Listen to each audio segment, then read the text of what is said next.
Digital लेन then में आई तेजी के साथ ही इससे जुड़े फ्रॉड्स के मामले भी तेजी से बढ़े हैं। ऐसे में सरकार ने एक्शन लेते हुए करीब 70 लाख संदिग्ध फोन नंबर्स को ब्लॉक कर दिया है। साथ ही साइबर क्राइम से जुड़ी सभी एजेंसियों को पहले से बेहतर तरीके से और मिलजुल कर काम करने पर जोर दिया है। ऐसे में आज हम इसी पर चर्चा करेंगे, साइबर फ्रॉड की चुनौतियों को समझेंगे, safe and secure digital payment पर बात करेंगे। साथ ही अगर किसी के साथ फ्रॉड हो जाता है तो ऐसी स्थिति में सबसे पहले क्या करना चाहिए, इस पर भी करेंगे एक्सपर्ट से चर्चा।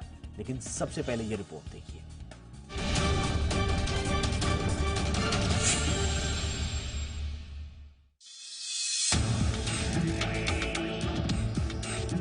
देश में ऑनलाइन लेन देन बढ़ने के साथ डिजिटल फाइनेंशियल फ्रॉड के मामले भी तेजी से बढ़े हैं। आए दिन डिजिटल जालसाज ठगी के नए नए तरीकों से लोगों को चूना लगा रहे हैं, लेकिन अब सरकार ने डिजिटल ठगों के खिलाफ मोर्चा खोल दिया है।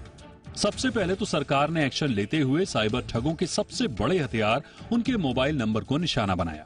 सरकार ने ऐसे करीब 70 लाख फोन नंबर्स को ब्लॉक कर दिया है, जिनकी गतिविधियां संदिग्ध पाई गई। इन संदिग्ध फोन नंबरों को ब्लॉक करने से करीब 900 करोड़ की जालसाजी पर लगाम कसने की बात कही जा रही है। फाइनेंशियल साइबर सिक्योरिटी और बढ़ते डिजिटल पेमेंट फ्रॉड पर नकेल कसने की कड़ी में सरकार की ओर से department of financial services secretary ने एक अहम बैठक की। इसमें साइबर अटैक और डिजिटल फ्रॉड को रोकने संबंधी रणनीति पर चर्चा हुई। बैठक में टेलीकॉम सचिव, रेवेन्यू सेक्रेटरी, इकोनॉमिक अफेयर्स के secretary, national payment corporation of India यानी एनपीसीआई के सीईओ और बैंकों के प्रतिनिधियों ने बैठक में हिस्सा लिया।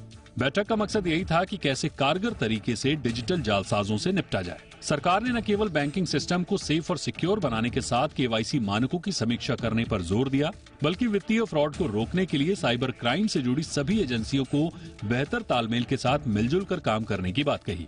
इसके अलावा फाइनेंशियल फ्रॉड को रोकने के लिए प्रोएक्टिव रिस्क मॉनिटरिंग यानी पीआरएम की उपयोगिता पर भी बैठक में चर्चा हुई।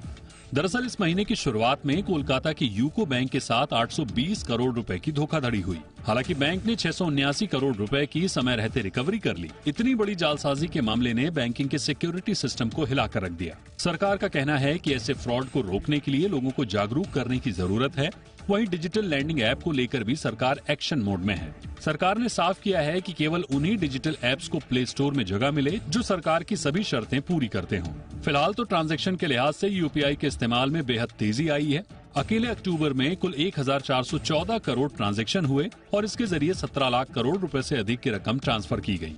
ऐसे में जिस तेजी से ऑनलाइन लेन देन बढ़ रहा है, उसे देखते हुए डिजिटल सिक्योरिटी के भी पुख्ता इंतजाम करने होंगे। वहीं लोगों को भी ओटीपी और फर्जी लिंक से जुड़े खतरों के साथ उन साइबर खतरों को भी समझना होगा जो आपके खाते को साफ कर सकते हैं।